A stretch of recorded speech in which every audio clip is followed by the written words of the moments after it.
Harry el Sucio quedó grabado para siempre en la historia del cine. Pero tras la mirada penetrante de Clint Eastwood y las calles envueltas en niebla de San Francisco, se esconde un tesoro de secretos que la mayoría de los fans desconocen. Hoy nos adentramos en 21 datos curiosos sobre Harry el Sucio. Desde desastres de casting hasta amenazas de muerte, desde la inspiración de un asesino en serie real hasta significados ocultos que se te escaparon por completo. Y no te pierdas el dato extra al final. Te dejará tan boquiabierto como el revólver Magnum .44 de Harry. La película tenía otro nombre. Antes de convertirse en Dirty Harry, esta película tenía un título completamente distinto: Dead Right. El guión original de Harry Julian Frink y su esposa Rita no se ambientaba en San Francisco, sino en la ciudad de Nueva York. Solo toma tu máscara. La historia seguía a un detective envejecido de casi 60 años, y el clímax ni siquiera mostraba a Harry acabando con el asesino. Un francotirador de la policía hizo el trabajo en su lugar. Otro borrador inicial situaba la acción en Seattle. El guión pasó por 4 reescrituras importantes, cada una transformando aún más la historia. Un borrador incluso terminaba con Harry apuntándose con la pistola a la cabeza durante el robo al banco. Bueno, para serte sincero, con toda esta emoción, yo mismo he perdido un poco la noción del tiempo. Sé lo que estás pensando: apretar el gatillo, reírte y marcharte. Eastwood y Siegel pensaron que esto era demasiado extremo. Pasaron años de desarrollo antes de que el thriller de San Francisco que conocemos hoy emergiera finalmente del caos. Se suponía que Frank Sinatra sería Harry el Sucio. He aquí un dato que cambia todo lo que creía saber sobre esta película. Frank Sinatra fue la primera opción del estudio para interpretar a Harry Callahan. A sus 55 años, el viejo de los ojos azules encajaba a la perfección con el perfil original del personaje. Un detective mayor, curtido por la vida, de casi 60 años.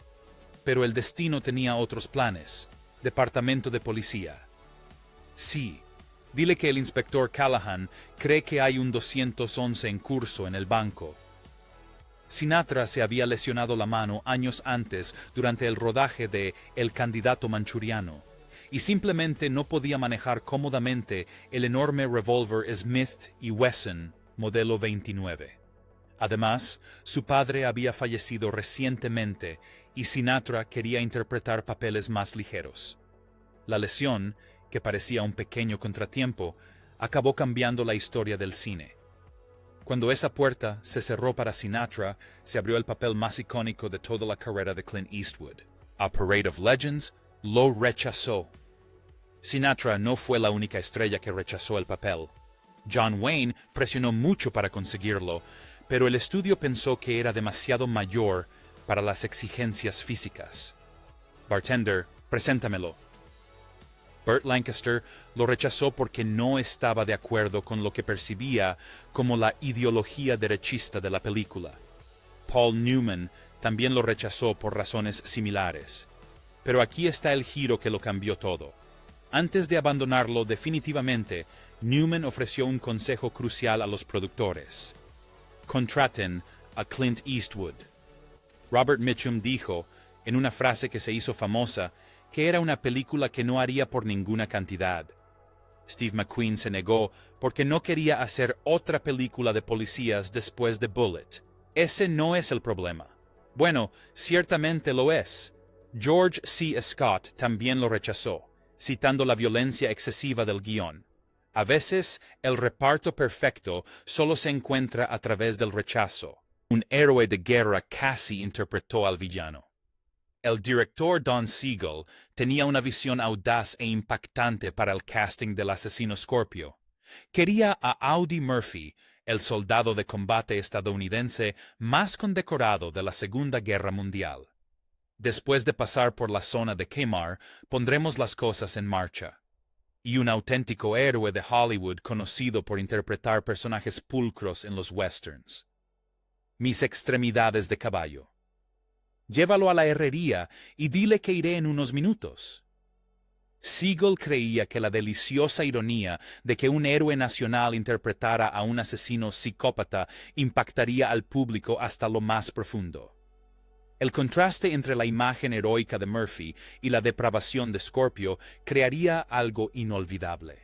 Trágicamente, Murphy murió en un accidente aéreo el 28 de mayo de 1971. Audie Murphy, el hombre más condecorado de la Segunda Guerra Mundial, fue encontrado muerto esta tarde entre los restos de una avioneta en las colinas de Virginia justo antes de que comenzara el rodaje, antes de que pudiera tomar su decisión final sobre la oferta.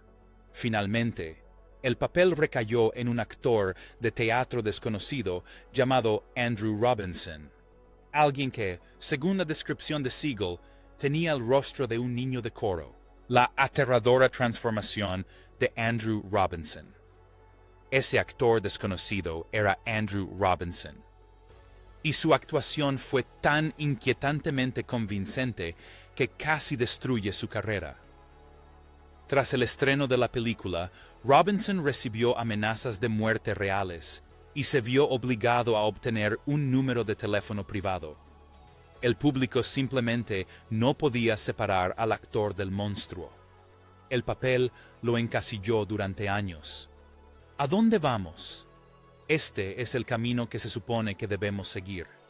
Los productores estaban aterrorizados de contratarlo para papeles que generaran compasión. He aquí la fascinante ironía.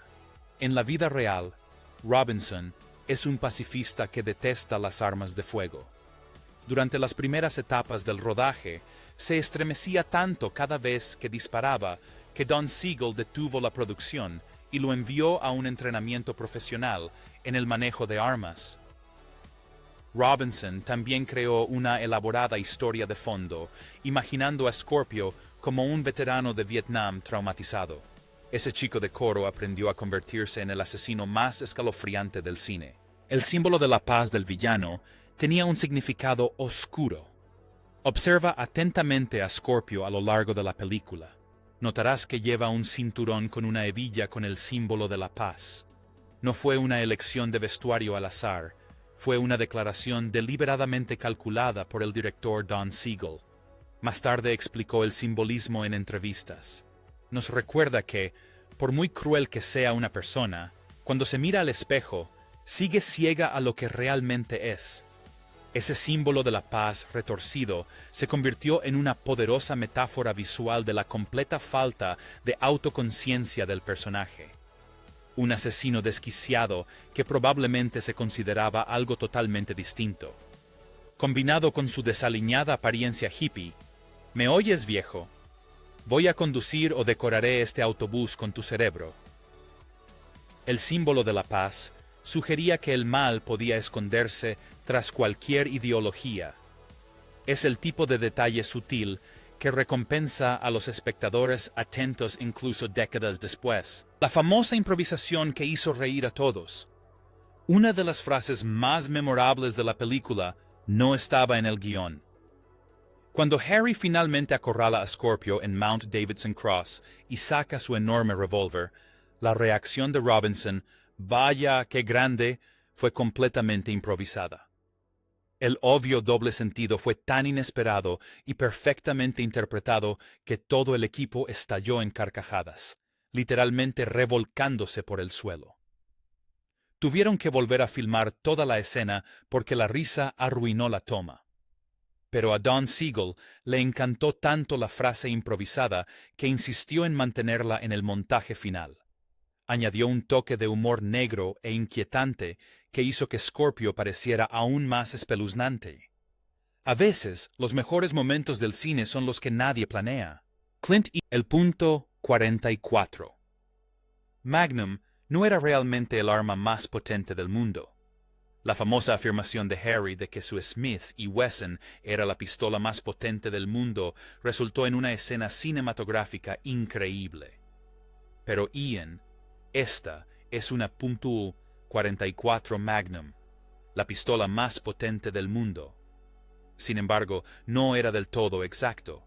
Incluso en 1971, El cartucho .454 Castle ya existía y proporcionaba aproximadamente el doble de energía que el .44 Magnum, con un retroceso significativamente mayor. No obstante, los revólveres que lo utilizaban no se fabricarían comercialmente hasta 1983. Así que, técnicamente, Harry tenía razón para su época. Sé lo que estás pensando. ¿Disparó 6 veces?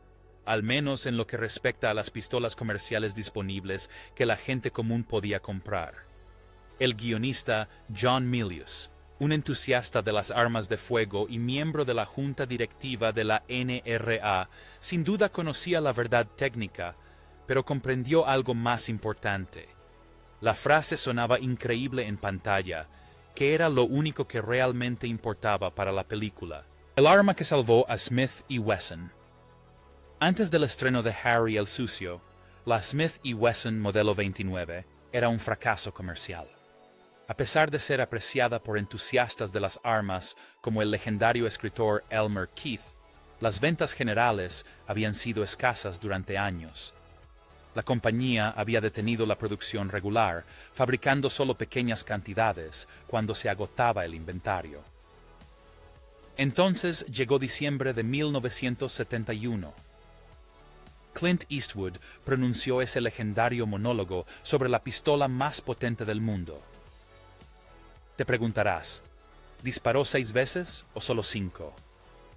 Te diré la verdad. Y todo cambió de la noche a la mañana. La demanda se disparó tan drásticamente que Smith y Wesson no pudo satisfacer los pedidos durante años. Las armerías veían a los clientes hacer cola cada vez que llegaban nuevos envíos.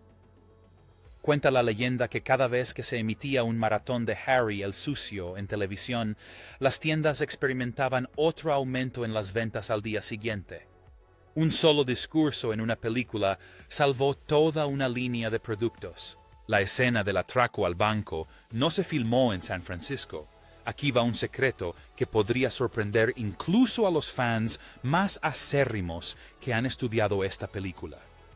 Casi todas las escenas de Harry el Sucio se rodaron en San Francisco, excepto una secuencia crucial. El icónico atraco al banco donde Harry pronuncia su famoso discurso «¿Me siento afortunado?», mientras come un perrito caliente, se filmó en los estudios Universal de Los Ángeles. ¿Por qué el cambio? Los choques de coches, las explosiones y los tiroteos masivos eran simplemente más fáciles y seguros de escenificar en un estudio controlado que cerrar las calles de San Francisco. La producción construyó fachadas de calles de San Francisco convincentes, con vías de tranvía falsas y escaparates de la época. Pero Eastwood incluyó un ingenioso detalle oculto para que los espectadores más observadores lo descubrieran. El huevo de Pascua oculto del cine. Durante esa escena del robo al banco filmada en los estudios de Los Ángeles, gritos y gemidos. Mira atentamente el letrero del cine visible al fondo. Anuncia Play Misty for Me. El debut como director de Clint Eastwood, que de hecho se estaba proyectando en cines reales al mismo tiempo que se filmaba Dirty Harry. Así que, dentro del mundo ficticio de la película, Clint Eastwood aparentemente existe como una estrella de cine. Mira, Evelyn, hay algo que tenemos que aclarar. Es increíble lo que un hombre puede hacer por un sándwich de pastrami caliente. Con sus propias películas proyectándose al otro lado de la ciudad, es una broma interna maravillosamente divertida que la mayoría del público pasó por alto por completo cuando se estrenó la película. Los diseñadores de producción la incluyeron específicamente a petición de Eastwood. Ese huevo de Pascua ha estado escondido a plena vista durante más de 50 años, esperando a que los fans con vista de águila lo noten en visionados repetidos. Lugares reales. Oficina del alcalde real. La producción tuvo un acceso extraordinario a los lugares emblemáticos de San Francisco, lo que le dio a la película una autenticidad que los platós de estudio jamás podrían replicar.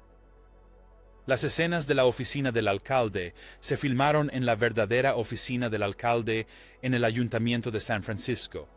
No estará pensando en pagar, ¿verdad, señor alcalde?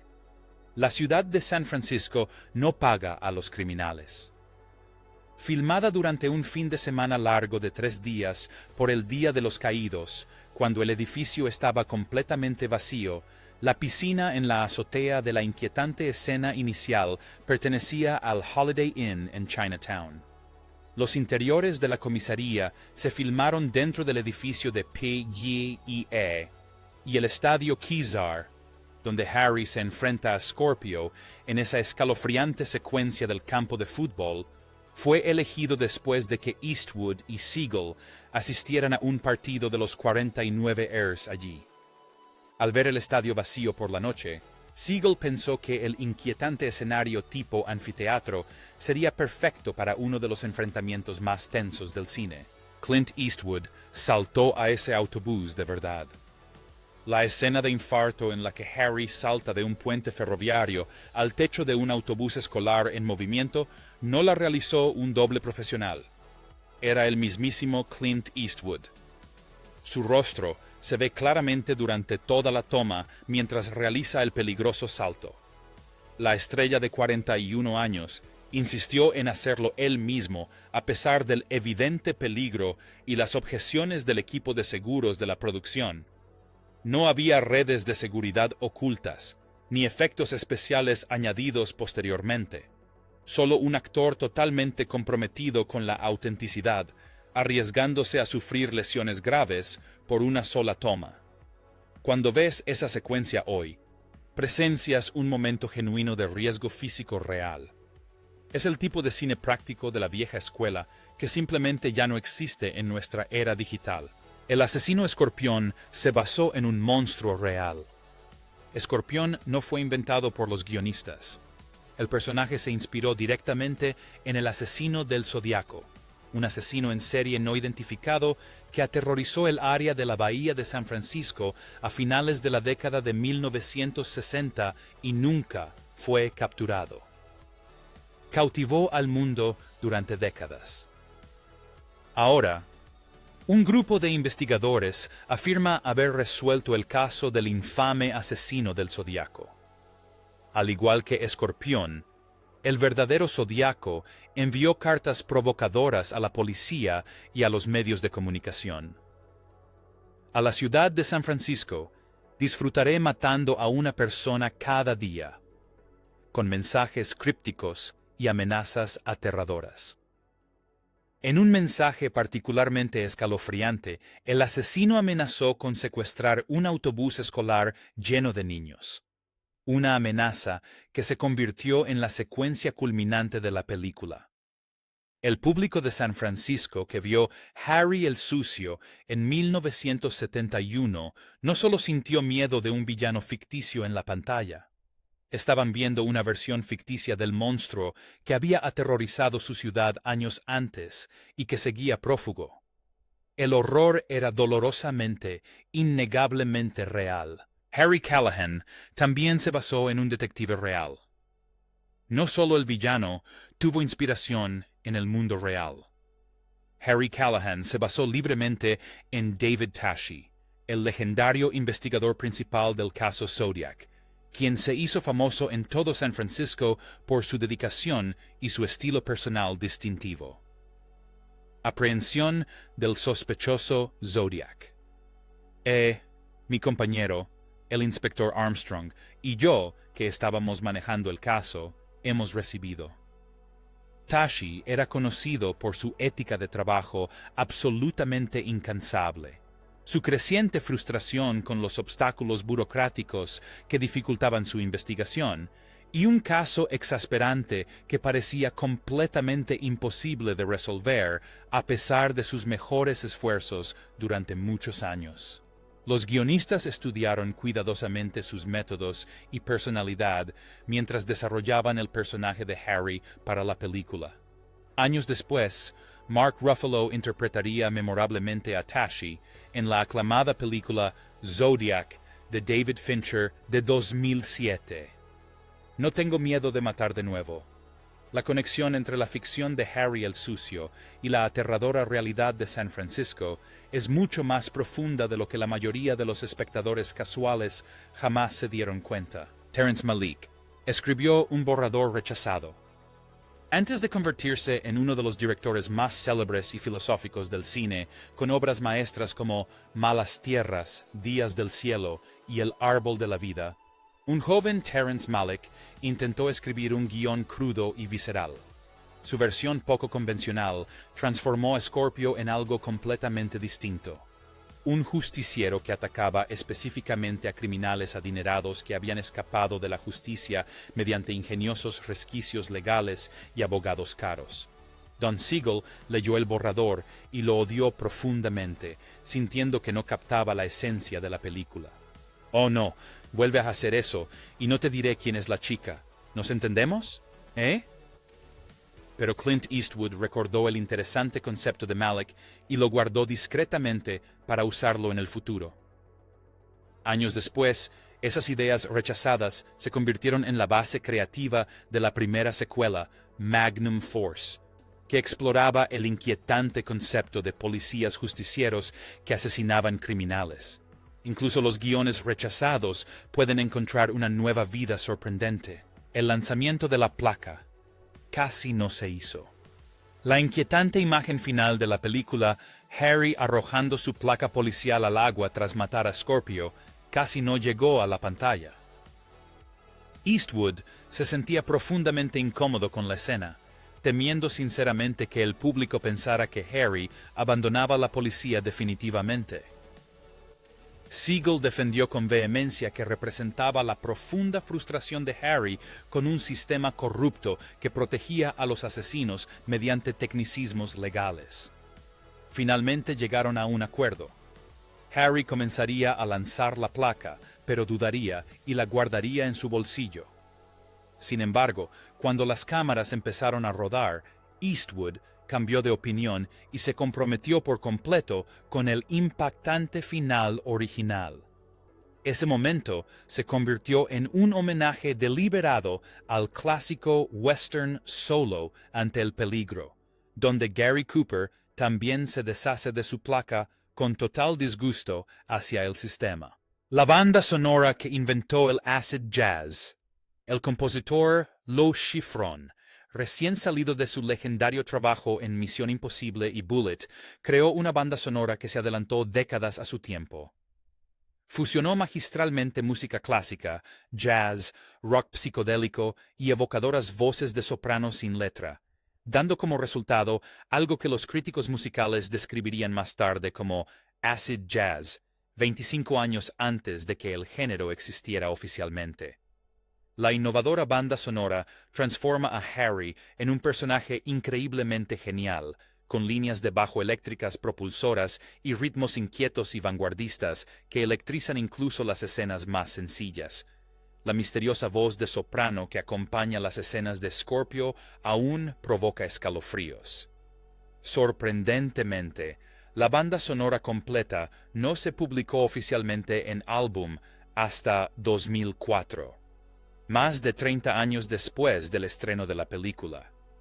Durante 3 décadas, la obra maestra completa de Schifrin solo existió en breves fragmentos en álbumes recopilatorios poco conocidos, lo que la convirtió en una de las bandas sonoras más codiciadas entre los coleccionistas más exigentes. La película desató una enorme controversia.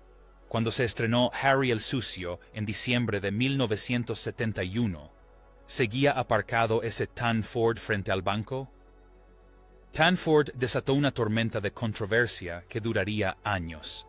La influyente crítica Pauline Kael, de The New Yorker, la calificó de película profundamente inmoral y la acusó de promover valores fascistas contra las protecciones legales liberales.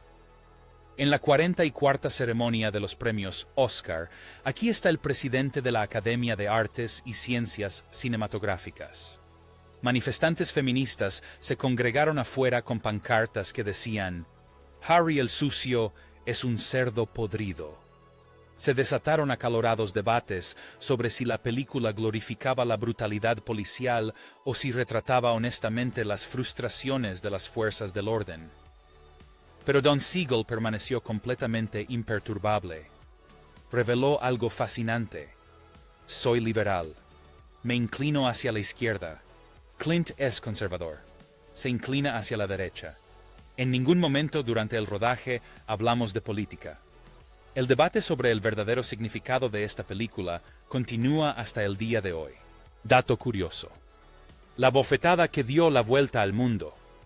Y ahora el dato curioso que he guardado para el final. ¿Recuerdan la inquietante escena del autobús escolar secuestrado donde Scorpio abofetea brutalmente a un niño aterrorizado? Quieren volver a casa y ver a su esposa. Canten. Canten sobre él.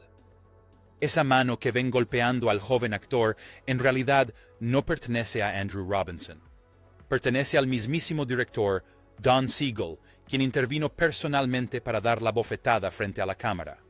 Pero aquí viene lo que lo hace aún más surrealista e inquietante.